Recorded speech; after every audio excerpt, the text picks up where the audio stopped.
Buenos días, estoy encantado de dar la bienvenida al presidente Duque aquí hoy. Es un placer y es un placer dar la bienvenida a un socio muy cercano y con visiones muy parecidas. Hoy en día no solo tenemos muchos proyectos conjuntos, sino tenemos algo muy concreto. Hoy firmamos el comisario Sinkevičius y el ministro Correa la declaración conjunta sobre medio ambiente, acción climática y desarrollo sostenible.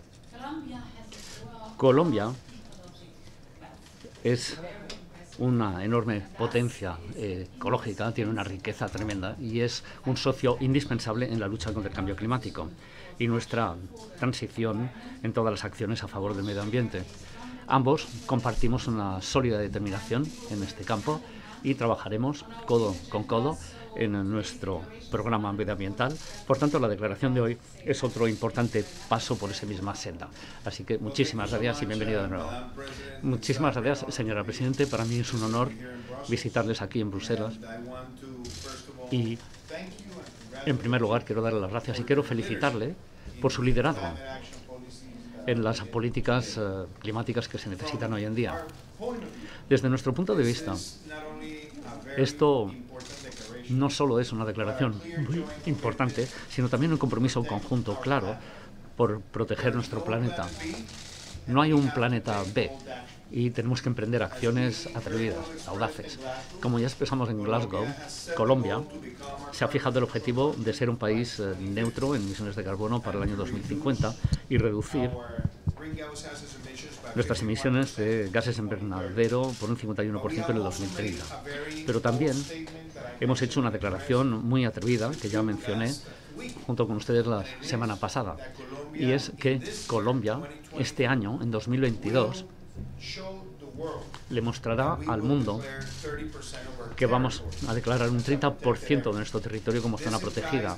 Lo que implica esto es que no solo el territorio marítimo, sino también el territorio terrestre y también ampliar nuestros parques nacionales. Hemos abrazado la política de economía circular, hemos promovido la transición económica con el apoyo de la Unión Europea y, de hecho, estamos pasando de 0,2% de nuestra matriz energética en renovables no convencionales para pasar a más del 18% antes de finales de este año. Con lo cual, Colombia es un líder a nivel mundial en la transición ecológica. También hemos insistido mucho en la movilidad limpia y ya hemos llegado al objetivo que discutimos con la Unión Europea cuando empezó nuestra administración para tener más de 6.000 vehículos eléctricos en las carreteras colombianas. También quiero mencionar que su apoyo, señora Presidente, el apoyo de la Unión Europea ha sido muy relevante para nuestro país, que es el segundo país con mayor biodiversidad del mundo, para proteger los ecosistemas de alta montaña. Más del 50% de los páramos del mundo y los ecosistemas de alta montaña están presentes en Colombia. 35% de nuestro territorio es tierra amazónica y la Unión Europea ha contribuido de forma decisiva en todo lo necesario para proteger el Amazonas. Y finalmente, quiero expresar mi agradecimiento por su apoyo a la campaña Artemis, una campaña que fue lanzada por todas las fuerzas públicas colombianas con el fin de proteger los ecosistemas, puesto que incluimos en nuestra Estrategia Nacional de Seguridad la protección de la biodiversidad como una de nuestras principales prioridades. Y también quiero expresar no solo mi reconocimiento, sino también el papel pivotal que desempeña la Unión Europea en lo que llamamos la campaña de educación Salvia de la campaña para formar a los jóvenes y a los líderes en lo que es la protección del medio ambiente. Por tanto, esta declaración que vamos a firmar solo demuestra que hemos llegado al mayor nivel entre las relaciones entre Colombia y la Unión Europea, puesto que también esto lo vimos durante la Asamblea y lo expresamos durante la Asamblea General de Naciones Unidas. Estoy encantado de estar en Bruselas, de estar con usted firmando esta declaración para demostrar la importancia de lo que ya hemos logrado. Y debo decir algo también, Úrsula, aquí. Hoy compartimos con el pueblo colombiano una de las mejores noticias que hemos recibido en cierto tiempo. Hemos trabajado esta mañana con nuestro equipo del Ministerio de Finanzas en Colombia y nuestro equipo en la presidencia. Y hemos evaluado las cifras de crecimiento en el mes de diciembre de 2021. Y quiero expresar esto, señalárselo al pueblo colombiano desde Bruselas, que en el año 2021 la economía colombiana creció por encima del 10,2%. Esto significa que hemos logrado el mayor crecimiento económico en nuestra historia republicana. Esto muestra nuestra resiliencia y es muy importante decir que es un crecimiento con sostenibilidad. Por eso, compartir estas noticias tan importantes con mis conciudadanos y con usted a mi lado, como persona que apoya toda esta política de recuperación, esto también recalca que esta recuperación tiene lugar codo con una agenda de sostenibilidad y de acción climática muy importante. Gracias. Muchísimas gracias, presidente.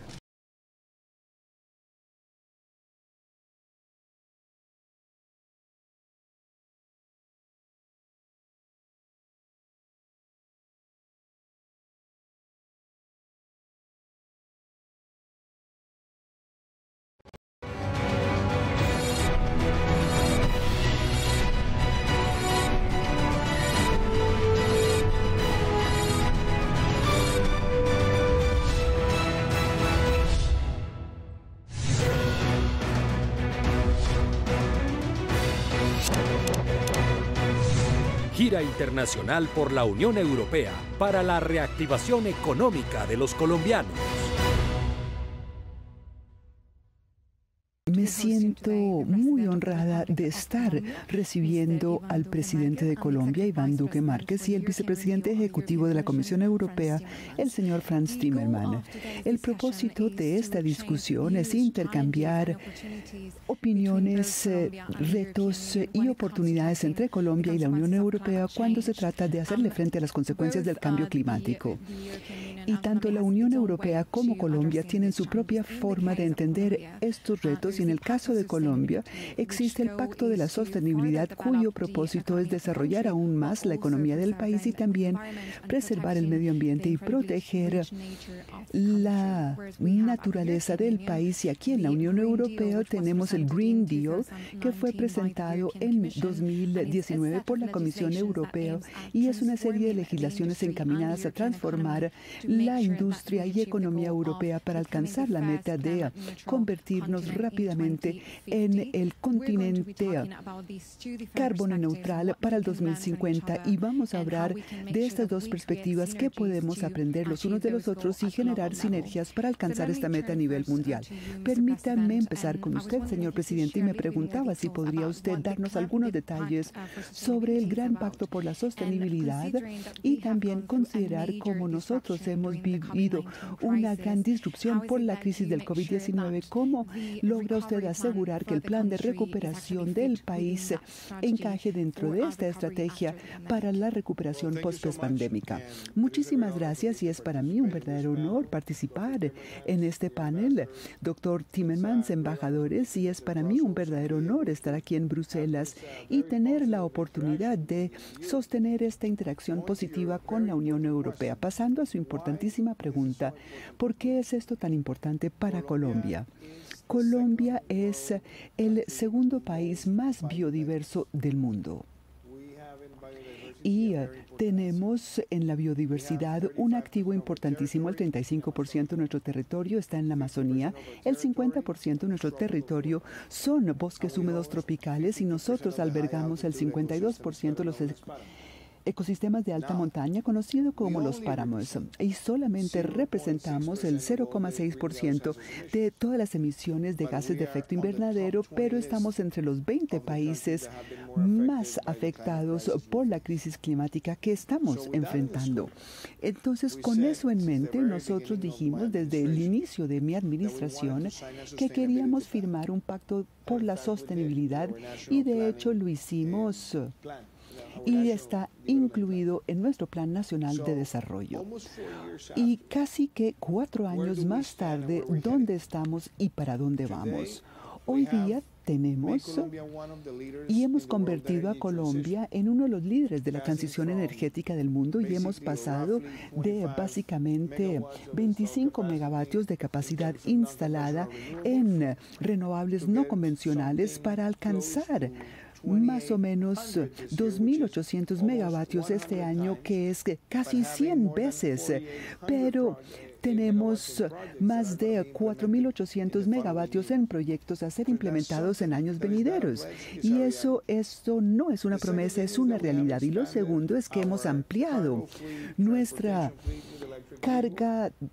flota de carga y transporte público y tenemos en el plan de desarrollo nacional de tener 6.000 vehículos eléctricos con el fin de reemplazar al menos el 50% del parque vehicular para el 2030. Pero de la mano con lo anterior, este año vamos a declarar 30% del territorio colombiano como área protegido y eso es otro gran logro porque no vamos a esperar hasta el 2030 para lograr el compromiso de los líderes del mundo por la naturaleza, sino que lo vamos a hacer este año y hemos lanzado un programa de conservación con comunidades indígenas y locales para sembrar 180 millones de árboles. O sea que todo esto en su conjunto nos lleva a algo muy importante y que mencioné en un documento escrito con el director de el Instituto Nacional de Emprendedores, y es que la competitividad ya no está siendo leída como la leíamos anteriormente, y es si podíamos producir más económicamente para mejorar la productividad, sino que hoy tenemos que pensar en una competitividad verde. Y Colombia es, de hecho, uno de los países con las menores emisiones de CO2 por punto del PIB. O sea que si se invierte en Colombia, se invertirá de manera más limpia. Y la idea que hemos incorporado en el Pacto Verde y la recuperación verde es acoger todas las áreas que acabo de comentar. Y yo creo que Colombia hoy día es uno de los países con una competitividad verde más importante, y nos queremos aliar con la Unión Europea porque queremos que la Unión Europea sea inversionista, comprador y además desarrolle con nosotros un mercado de carbono basado en la transparencia y un precio fijo de los créditos de carbono, y con eso creo que seguiremos transformando nuestro país. Y quisiera terminar diciendo lo siguiente. Colombia hoy, en cuanto a América Latina se refiere, no lo está haciendo solo. Nosotros hemos trabajado con Ecuador, Costa Rica y Panamá para asegurar el área protegida marina más grande del mundo, y eso se hizo en Glasgow. O sea que estamos aplicando lo que decimos para alcanzar los objetivos trazados, y yo creo que en este trabajo tan cercano con la Unión Europea lograremos acelerar este importantísimo proceso. Estoy seguro que la Unión Europea va a celebrar estos anuncios y hablaremos de esta cooperación regional y con la Unión Europea, pero ahora quiero preguntarle al vicepresidente de la Comisión Europea para preguntarle cómo se ha transformado el Green Deal para lograr apoyar el desarrollo sostenible en Europa y lograr una economía que esté preparada para los próximos 50 años. Yo creo que ahora todos entendemos que la crisis climática y la crisis en materia de biodiversidad son una amenaza para la supervivencia de la humanidad, y no hay un solo país del mundo que no esté sufriendo ya los estragos de la crisis climática. El clima se ha tornado perfectamente impredecible. Tuvimos un tornado en medio de Europa, en la República Checa, y en temperaturas del 50 grados Celsius en Canadá, incendios forestales, lo que sea está sucediendo, y es una consecuencia directa de la crisis en la cual estamos viviendo. Entonces, por eso es tan importante que evitemos que la temperatura suba por encima de 1.5 grados. Ya alcanzamos el 1 grado centígrado, y yo entiendo y aprecio que un país como Colombia, que dice no contribuimos a las emisiones, pero sí sufrimos las consecuencias de las emisiones mundiales y estamos dispuestos a hacer lo nuestro para hacerle frente a este problema. Y lo que acaba de decir el presidente es, de hecho, la base del Green Deal de la Unión Europea, y es no ver una contradicción en vivir entre los límites planetarios y tener una economía productiva y una sociedad próspera. Y esa es la base del Green Deal de la Unión Europea, y nosotros vamos a alcanzar la carbono neutralidad para el 2050. Queremos ser el primer continente en hacerlo, y si América Latina nos quiere ganar, bienvenido, ojalá lo logren, porque esto es una ganancia para todos, y este es uno de esos juegos donde nadie pierde cuando trata de alcanzar el objetivo más rápidamente, pero para hacerlo tendremos que reducir nuestras emisiones en al menos un 55% para el 2030, y nuestro reto es monumental porque somos el principal emisor, de la mano con los chinos y los americanos y la India y otro par de países, especialmente en el G20. Nosotros somos los responsables de todas estas emisiones, y por eso tenemos que ocuparnos de lograr la mayor parte de la mitigación, y por eso saludo y celebro el compromiso de mitigación, y como lo llamo, el imperativo moral de lo que el presidente Duque ha hecho durante su administración. Y yo creo que si ustedes son tan ricos en biodiversidad y en potencial, entonces ponerlo a un buen uso y enmarcarlo dentro de la necesidad de preservar la supervivencia de la humanidad. Y yo creo que eso es una visión futurista, especialmente porque todos sabemos y todos estamos aceptando el hecho que para que nuestras economías sean productivas necesitamos volvernos verdes y hacerlo cuanto antes. Ahora, ¿cuál es el principal obstáculo que vamos a enfrentar? ¿Cuál es el principal reto que enfrentamos?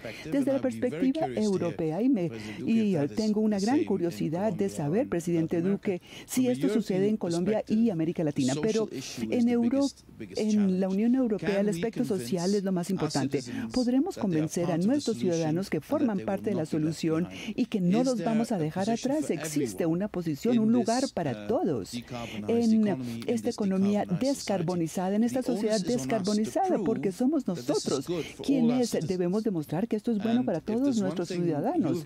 Y si hay algo que usted ha hecho, señor presidente, durante su administración, es mantener unida a su sociedad y ofrecerle oportunidades a todos, pero también sabemos que esta transformación será extremadamente disruptiva, y para asegurarnos que en esta transformación disruptiva no dejemos a nadie atrás es nuestra principal tarea, y es allí donde yo veo la base de esta cooperación fundamental entre la Unión Europea, Colombia y América Latina, porque en últimas compartimos los mismos valores, no queremos que nadie quede atrás, creemos en la justicia social, creemos en una pensión justa para los adultos mayores y en tener una educación accesible a todos los niños independientemente del ingreso de sus padres, y creemos en una salud para todos, y todas estas cosas crean una comunidad que cruza el Atlántico y de hecho también acoge la misma transformación hacia una sociedad sostenible, y por eso estoy deseoso de capitalizar esto con usted, señor presidente, y con la región entera para elaborar el componente internacional de nuestro programa 50-55 y nuestro Green Deal. Y si Europa se vuelve verde y el resto del mundo no lo hace, pues no tiene sentido. Solo funcionará si todos seguimos el mismo camino y su liderazgo. Y usted sí comenta una cosa que yo debo mencionar, señor presidente, y que siempre me ha resultado una enorme inspiración, es trabajar con las comunidades indígenas, que son las primeras víctimas de la pérdida de biodiversidad y el cambio climático. Usted les ha dado perspectiva. Y diría yo, les ha establecido una relación contractual que les dará oportunidades en el futuro. Y yo creo que eso debe recibir una importancia global, porque en la posición de los pueblos indígenas en todo el mundo será fundamental para que logremos el éxito. Muchísimas gracias, vicepresidente. Yo creo que es muy importante que haya mencionado el tema del impacto social, porque usted nunca lo ha ocultado y siempre ha sido muy claro al decir esto tiene un impacto sobre los hogares más vulnerables y hay que convencer a la gente que en el largo plazo esto es para nuestro beneficio. ¿Cómo ha sido la experiencia experiencia en Colombia para aplicar el Pacto por la Sostenibilidad. También he encontrado una cierta reacción de la sociedad y cómo la abordó y si eso es algo que podemos aprender aquí en Europa. Yo creo que usted ha planteado un tema muy importante y voy a retomar algo que acaba de decir el doctor Timmermans, y es que todos estamos pensando en la carbono neutralidad. Todos fuimos a Glasgow, todos vimos a la Unión Europea decir queremos ser carbono neutral. Nosotros dijimos que queremos ser carbono neutrales, pero el punto es que ser carbono neutral es una cara de la moneda y uno puede volverse carbono neutral haciéndole gran daño a la sociedad. Y esa es la razón por la que, en mi opinión, existe otro concepto que debe ir de la mano con la carbono neutralidad. Y estoy hablando del nature positive, positivo para la naturaleza. Hay que ser carbono neutral y también positivo para la naturaleza. En cuanto a la carbono neutralidad, tenemos buenos indicadores y podemos decir, muy bien, vamos a reducir emisiones en un 51% antes del 2030, etcétera, etcétera. Y sí, vamos a reducir las emisiones de metano y sí, vamos a tener un mejor uso de la conversión de los desechos. Pero lo importante con lo positivo para la naturaleza, ¿cuál es el mejor indicador? En mi opinión, necesitamos un indicador de protección de la tierra. En nuestro caso, alcanzar el 30% de nuestro territorio y declararla área protegida es un gran logro y lo estamos haciendo en este momento. Pero el solo declararlo no hace que todo se vuelva más seguro. Por eso hay que conservar, y para conservar también necesitamos estar en capacidad de hacer que la conservación sea un medio viable para la comunidad, para que contribuyan a sembrar árboles con el fin de proteger los ecosistemas, y eso ahí es donde entran las comunidades indígenas. Declaramos, los invitamos, siembran, se les paga. ¿Y cómo se les paga? Sin convertirse en un subsidio permanente, porque se va a monetizar las emisiones de carbono que están reduciéndose, son las que van a generar ingresos, y ahí es donde entra en juego un precio fijo para los créditos de carbono. Y si logramos pagar $5 en América Latina, pero 50 en Europa, pues eso es un desequilibrio y hay que llegar a un precio justo, y eso debe formar parte de la conversación. Y el otro elemento es que nosotros podemos tener todas las políticas del mundo, pero donde se da la acción es en las ciudades. Y esa es la razón por la que lanzamos con el Foro Económico Mundial un nuevo marco de política que se llama las biodiversidades.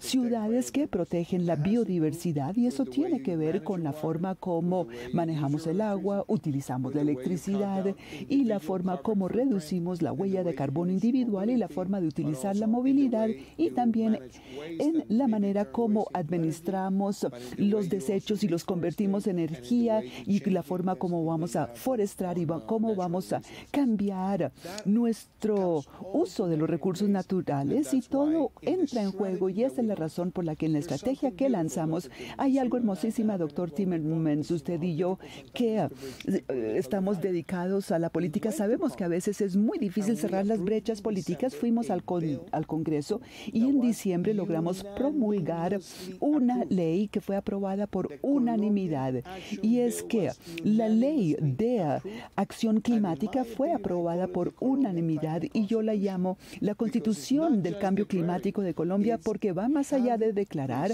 porque incluye objetivos específicos que habrá que cumplir año tras año, que queremos cero deforestación para el 2030, que queremos un transporte más limpio para el 2030, que queremos la economía circular en todas las ciudades. O sea que tenemos a todos los sectores involucrados, y la gran pregunta es ¿de dónde provendrán los recursos? Nosotros estamos sacando recursos del presupuesto, pero también queremos permitir que ciudades y el gobierno central interactúen con la Unión Europea y otros como una entidad multilateral, pero con países individuales también, porque resulta que en Europa Europa ustedes ya han agotado la mayor parte de la tierra. La tierra tiene un propósito y es más difícil lograr más áreas protegidas, pero como nosotros tenemos un territorio como el territorio amazónico de Colombia, se puede recibir una contribución de la Unión Europea para proteger áreas específicas y eso también puede ayudar a reducir sus emisiones de carbono y hacer de Europa un continente más carbono neutral. Tal vez me tomaré mucho tiempo respondiendo su pregunta, pero lo último que quiero decir es que esas políticas que estamos acogiendo deben ir de la mano con la protección de la biodiversidad.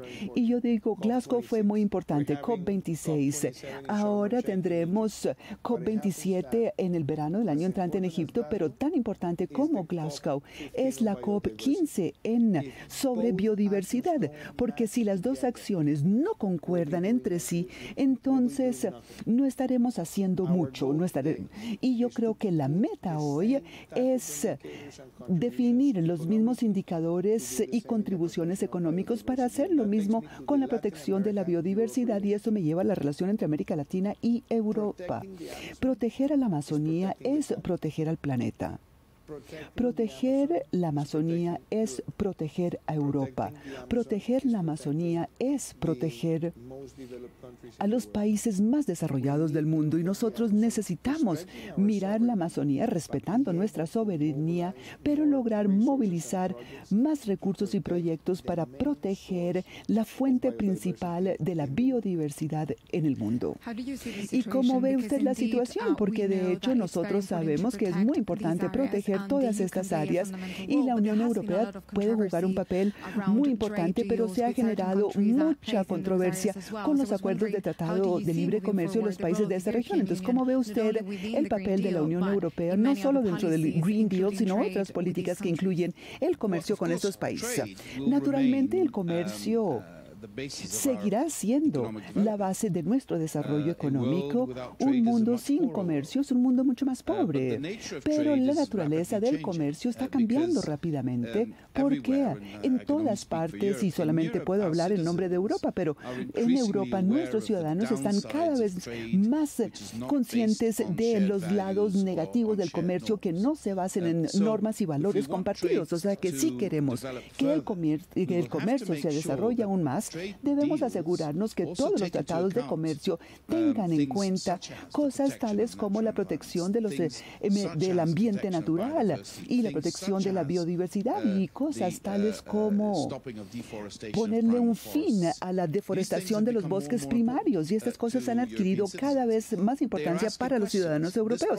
Y están preguntando, ¿este producto fue creado con deforestación, sí o no? Y vamos a tener que responder esas preguntas en el etiquetado o a través de ciertas prohibiciones a la importación de ciertos productos. O sea que ambas partes están interesadas en asegurarnos de hacer que el comercio sea más sostenible, no solo por el bien del comercio, sino por el bien de conservar la biodiversidad y generar un modelo de desarrollo sostenible que me lleva nuevamente al tema de los bosques.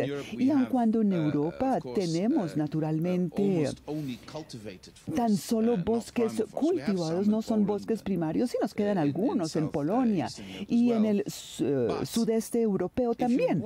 Pero si queremos conservar la riqueza natural de estas áreas y si queremos hacer algo respecto de la biodiversidad, hay un círculo virtuoso que hay que tener presente siempre: la ecología de las cosas, la economía de la región y la situación social. Porque es que ahí hay gente viviendo y tienen una vida que se basa en la economía de los bosques, y con demasiada frecuencia el raciocinio económico es simplemente talar para generar tierras agrícolas. Pero lo que dice el presidente, y es que hay que convertir esa lógica en uno donde tenemos un modelo económico que se basa en la conservación de los bosques primarios, y de hecho la expansión de las los bosques. Y los dos enfrentamos los mismos retos.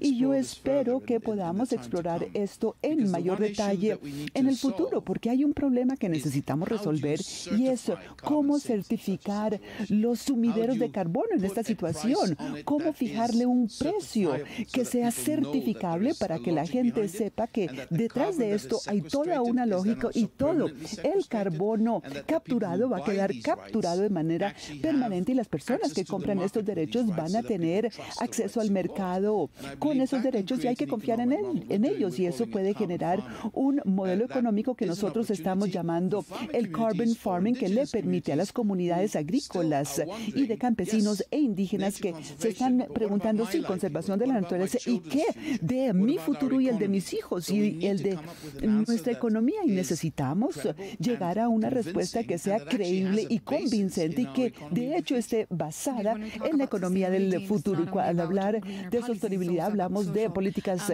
más verdes y sociales, pero retomando lo que usted dijo sobre colaborar con la Unión Europea para construir un mercado de carbono justo, sabemos que eso fue uno de los temas más difíciles durante la COP. ¿Y cómo ve usted esta colaboración en el futuro para asegurar que de hecho sea justo? Porque esto es algo que de lo que se queja no solo Colombia, sino muchos otros países también. En mi opinión, Europa ha sido un pionero en materia de mercados de carbono y eso es algo que sucedió hace más de una década. Empezó en Kioto y después de Kioto empezamos a pensar en el financiamiento verde, pero en mi opinión no existía tanta sensibilización sobre el tipo de productos financieros que se podían crear, pero lo interesante hoy es que todo el mundo está considerando seriamente el financiamiento con base en el carbono, que es algo muy sencillo. Uno puede reducir su offset de carbono y si uno no lo puede hacer uno mismo de manera significativa, entonces lo puede hacer comprando los esfuerzos de un tercero y hacerlo de manera transparente y se puede certificar la captura del carbono. Hoy día, de hecho, estamos viendo a los bancos europeos, al igual que los bancos en Wall Street, pensando en gobernabilidad, el medio ambiente y temas sociales. Y también estamos viendo la mayor inversión en el financiamiento verde. Y esto es un máximo histórico. Y en Colombia dijimos, muy bien, si estamos haciendo todo esto, vamos a intentarlo. O sea que hemos emitido 2 bonos verdes en los mercados de capital internacionales y resultó que nosotros recibimos una suscripción 7 veces mayor a la emisión, lo cual quiere decir que el mercado tiene el apetito de comprar esa reducción y de tener un mecanismo transparente de monitoreo que lo que uno está diciendo realmente está sucediendo. Y lo segundo que ha sucedido es que logramos un greenium, que significa que el mercado te está pagando una prima por hacer lo correcto y sí, también hemos sido reconocidos en general y eso nos da la idea de que si lo logramos hacer con nuestras finanzas públicas, entonces lo mismo va a suceder con las empresas, porque en Europa hay empresas que están diciendo, sí, quiero ser carbono neutral, no voy a aspirar hasta el 2030 o 2050, lo vamos a hacer hoy, tienen su plan. Tienen su firma de auditoría experimentada en este campo y la forma de presentar la información al mercado va a permitirle a las empresas emitir bonos de larga plaza, conseguir una prima y lograr financiar esto. Y esto es un financiamiento verde sofisticado y eso va a permitir un cumplimiento más transparente por parte del mercado. Y finalmente, y no por ello menos importante, otra cosa en la que nos debemos aliar es en llegar a las raíces de la parte social, porque como dijo el doctor Timmermans, también hay que pensar en la parte social.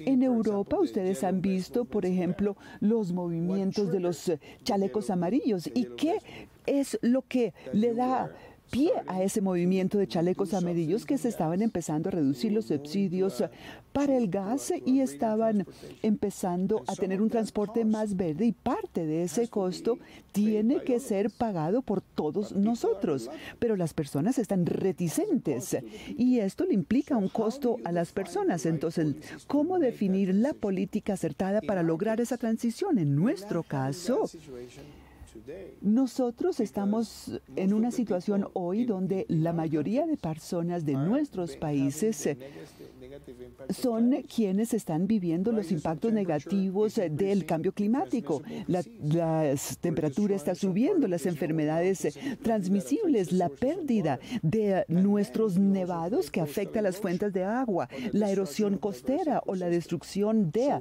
ecosistemas biodiversos. Entonces, la gente en un país como Colombia están hoy más conscientes que nunca en cómo acoger esto.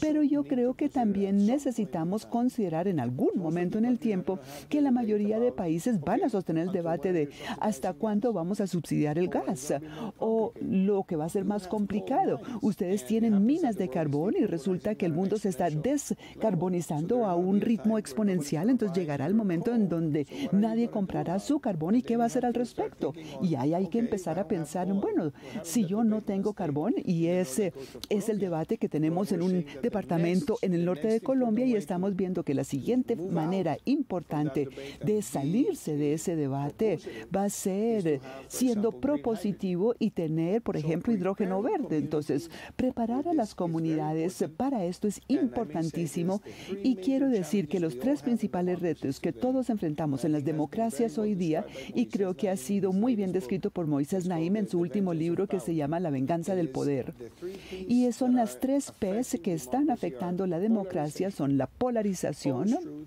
la posverdad y el populismo.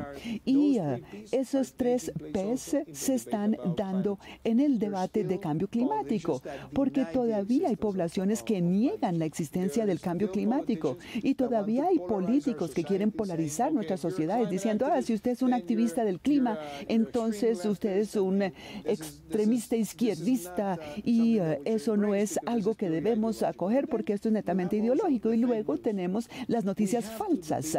Tenemos que debatir esas tres cosas porque, tal como hemos mostrado en la forma como promulgamos la ley, vemos que esto no tiene que ver con ideología, sino tiene que ver con ciencia, y saber que en este momento en el tiempo no es una alternativa. Si no lo hacemos, vamos a sufrir, no hay planeta B, y por eso creo que todos debemos acoger esto y utilizar toda la pedagogía posible para sembrar esa semilla en las mentes de todos. Sí, y la ciencia nos ayuda a tomar decisiones claves para lograr esta transición. Y tengo que hablar de financiamiento verde y subsidiar el gas.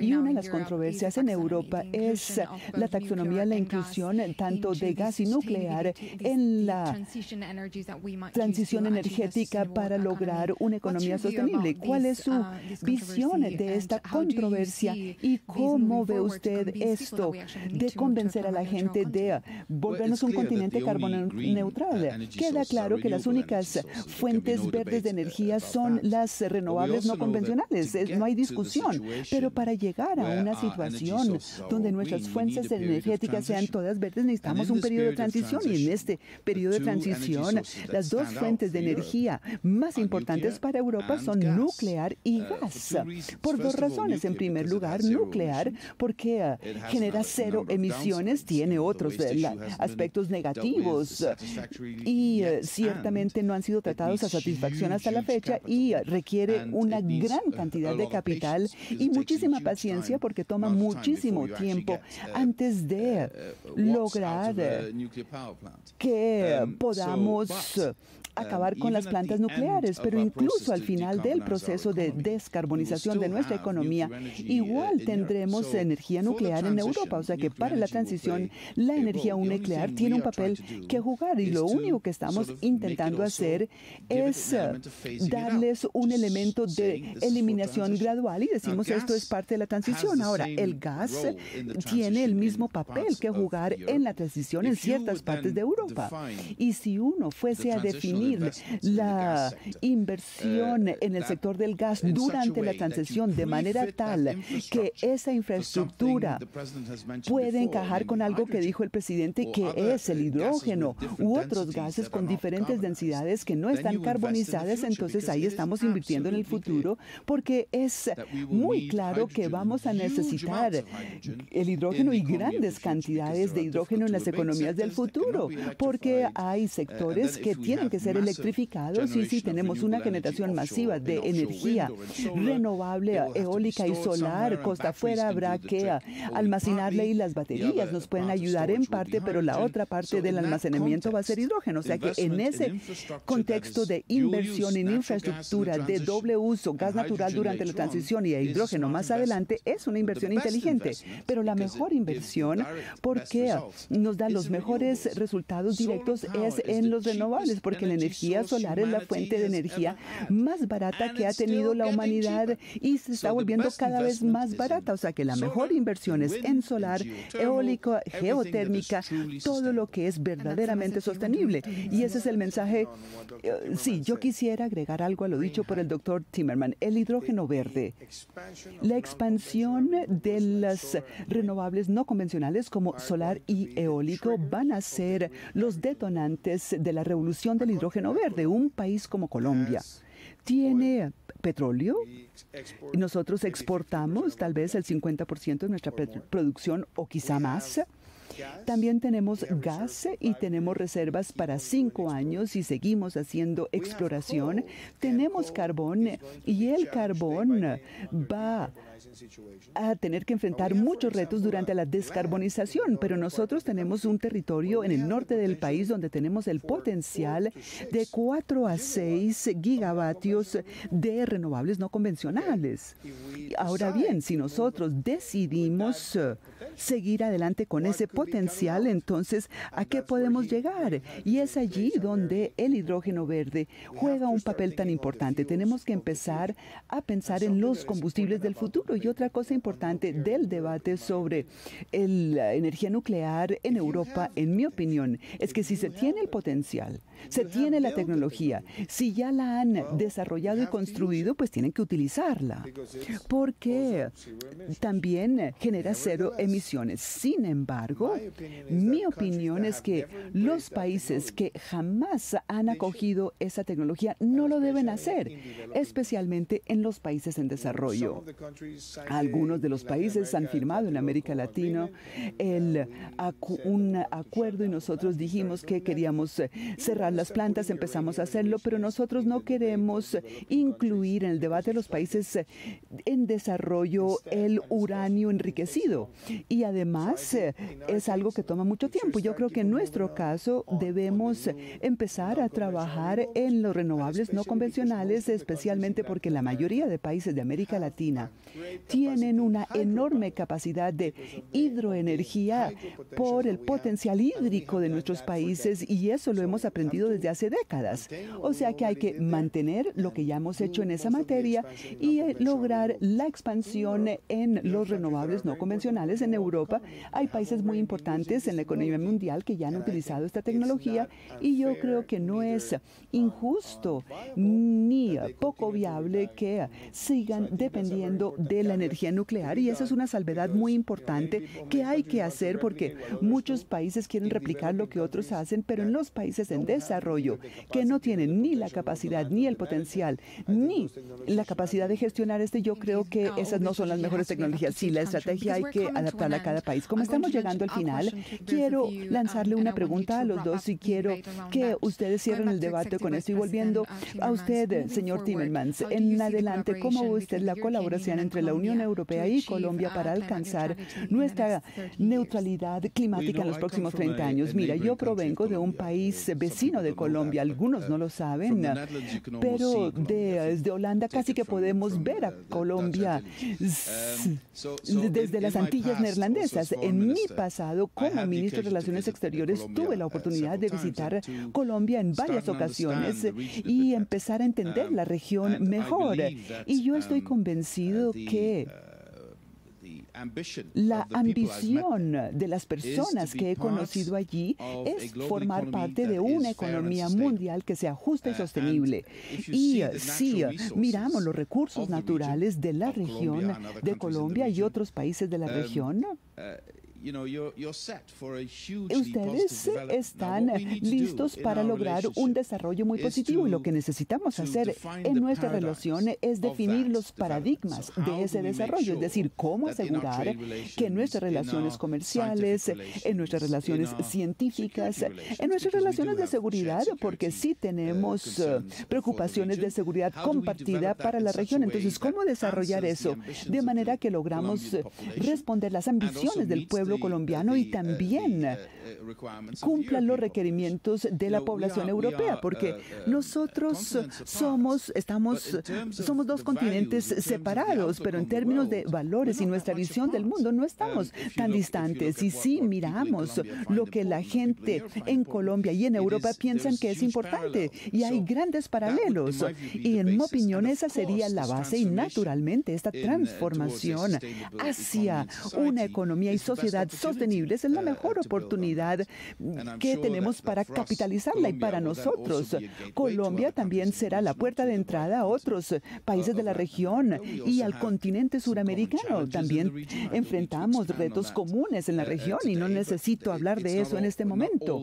Pero no todo está en silencio en la región, como bien sabemos, y todos esperamos que todas las personas en la región tengan la misma oportunidad de la que gozan los colombianos hoy, que es vivir en una plena democracia, en un país libre de tomar sus propias decisiones, poder viajar y tener una visión más positiva del futuro. Y nosotros queremos formar parte de eso, porque este es un continente que ha elegido no ser nuclear, que ha decidido seguir el camino de la paz, pero para que eso suceda también debemos asegurarnos de que vamos a formar parte de ese desarrollo futuro y que vamos a contribuir a él para que Colombia y América Latina también contribuyan a nuestro desarrollo futuro. Estoy seguro que ese mensaje será celebrado en Colombia. Retomando el tema, usted se ha reunido con el presidente de la Comisión Europea, Ursula von der Leyen, y el vicepresidente ejecutivo. Aquí estará unos días reuniéndose con muchos líderes. ¿Y cuál es el mensaje que usted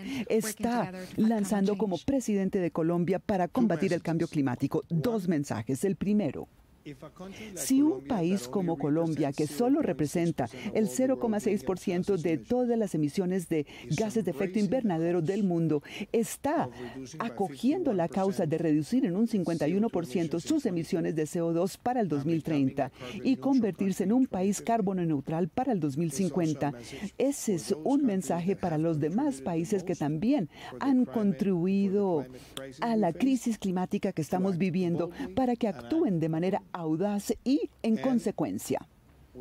Y también hay otros países en el mundo que han estado en una negociación permanente, pero yo no veo que hayan hecho suficiente. Entonces, ese mensaje también es importante. Y yo creo que el acuerdo firmado con la Unión Europea también refuerza esto, porque Europa está tomando una acción audaz y también está apoyando a Colombia en una acción aún más audaz. Pero el segundo mensaje más importante es que Colombia es una superpotencia en materia de biodiversidad y no podemos resolver los problemas de Nature Positive sin países como Colombia. Si nosotros tenemos el equivalente del 35% de nuestro territorio en la Amazonía, si nosotros tenemos 950,000 kilómetros cuadrados de aguas marítimas, si nosotros tenemos el 52% de los páramos del mundo, lo que se haga bien en Colombia tendrá un impacto en el mundo entero. Y eso me lleva a un comentario muy importante, señor Timmermans. La semana pasada estuve con el presidente Macron en la conferencia sobre los océanos en Brest. Y la gente no lo sabe, pero el equivalente de la deforestación que estamos observando en las selvas es las prácticas de la pesca de arrastre que están destruyendo los arrecifes coralinos del mundo, y esos arrecifes coralinos representan el 45% 50% de la vida marina del planeta. O sea que tenemos que hacer lo mismo en ese campo, y un país como Colombia va a declarar más de 160.000 kilómetros cuadrados de áreas marinas protegidas, una de las más grandes áreas protegidas del mundo. Pero tenemos que encontrar las soluciones para las comunidades pesqueras locales, para que ellas entiendan que todo dólar invertido en la protección de esos arrecifes coralinos, restringiendo las prácticas de pesca de arrastre en zonas coralinas, sino que se invierta más bien en ecoturismo, y se va a pasar de 1 a 5 dólares de beneficio para las comunidades, y por eso es que es tan importante lograrlo, y por eso estamos tan comprometidos y estamos dejando ese legado. Y haber logrado la ley de acción climático se va a convertir en una referencia para la Unión Europea para decir que van a financiar a los países que están haciendo lo mismo que Colombia. Es así de fácil, pero hay que contribuir recursos. En mi opinión, recibir el apoyo de la Unión Europea para nuestras políticas y estrategias nos fortalece. Usted es una superpotencia de biodiversidad, y gracias a este acuerdo con la Unión Europea nos va a ir mucho mejor. Y yo también celebro que tenemos embajadores de otros países de América Latina que también están haciendo cosas muy audaces. Con el presidente Piñera ha logrado los logros del presidente Alvarado en Costa Rica y lo que el presidente Portillo ha logrado en Panamá. Y las definiciones que estamos viendo de parte de algunos de los países que se han visto afectados por las prácticas de la pesca de arrastre, y estamos actuando juntos, demuestra que Europa tiene que tener una mayor presencia en América Latina en estas políticas contra los efectos del cambio climático. Y yo estoy convencido que ha llegado el momento de lograr que la relación entre América Latina y Europa se fortalezca, y el mejor mecanismo de política, en mi opinión, es el Pacto Verde que ustedes y nosotros hemos firmado, porque demuestra que podemos movilizar recursos y marcar una diferencia a nivel local. Un mensaje muy contundente para culminar esta conversación y resonará por toda Europa. Gracias, señor presidente. Muchísimas gracias, vicepresidente Timmermans, por acompañarnos hoy.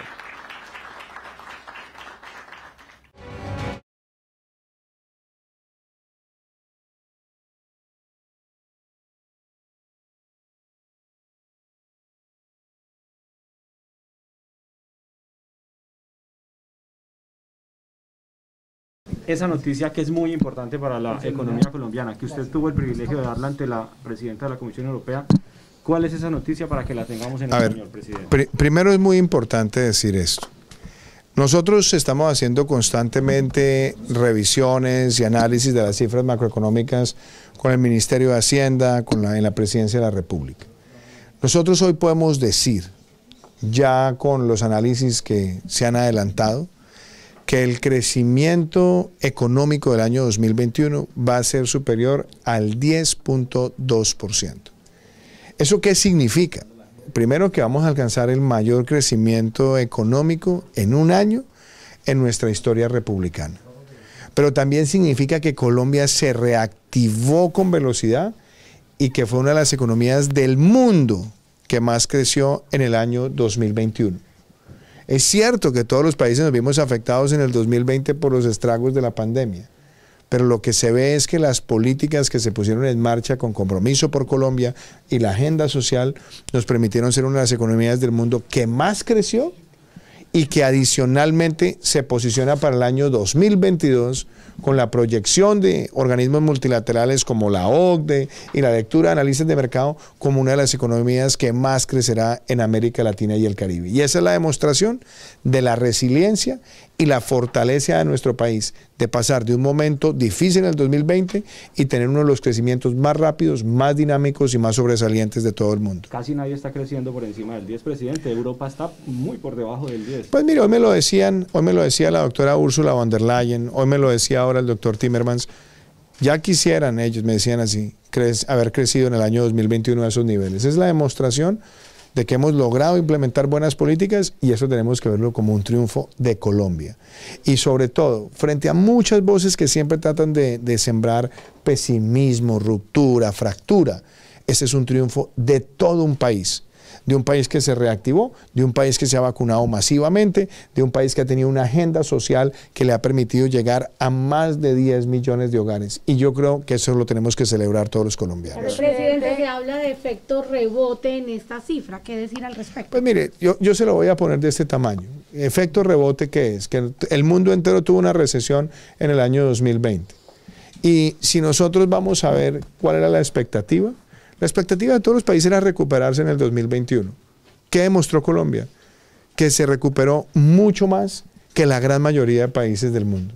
Y otra cosa frente a los que puedan decir eso, compara el crecimiento del año 2021 frente al año 2019. O sea, nuestra economía no solamente creció notablemente frente al 2020, sino frente al 2019, lo cual demuestra que nuestro país logró revertir ese golpe que recibió la humanidad en el año 2020. ¿Y cuál es la mejor forma de demostrarlo? Que la economía colombiana fue de las que más creció en el mundo. Presidente, estamos viendo en varios países de Europa decisiones con el tema del tapabocas, que se puede inclusive quitar el tapabocas en espacios libres, abiertos. Colombia, ¿cómo va en ese proceso? A ver, ¿O qué ha pensado? Primero, ustedes saben que la forma nuestra de aproximar la situación ha sido siempre basado en la ciencia. Hay una declaratoria mundial de pandemia que, por supuesto, todos tenemos la expectativa de que ojalá este año esa situación pueda cambiar. Nosotros seguimos trabajando en estricta coordinación con la OMS, con la Organización Panamericana de la Salud y estamos avanzando en la vacunación masiva. Ya nosotros superamos el 80% de ciudadanos con una dosis.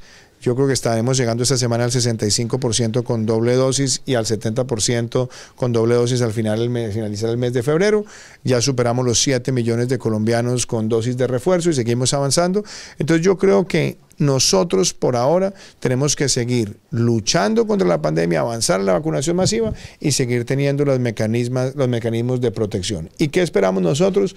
Que una vez cumplidas las principales metas que nos hemos definido en el plan de vacunación y viendo las determinaciones que se puedan tener globalmente por parte de la OMS, en ese momento tomar medidas que puedan empezar eventualmente a de pronto flexibilizar algunas medidas de protección. Hoy la verdad es que vacunarse masivamente y usar el tapabocas son medidas que han mostrado que hemos podido contener los dos últimos picos y los picos más severos sin nosotros tener que traerle a nuestro país una afectación económica y social o nuevos cierres. Yo creo que hoy nos hemos dado cuenta que hemos podido, con medidas de autoprotección y con vacunación masiva, pasar por los dos picos más severos a nivel mundial. Presidente, para tener claridad rápidamente sobre dos cargos muy importantes, se va el ministro Malagón, ¿quién lo reemplazaría y quién reemplazaría al embajador Goldberg?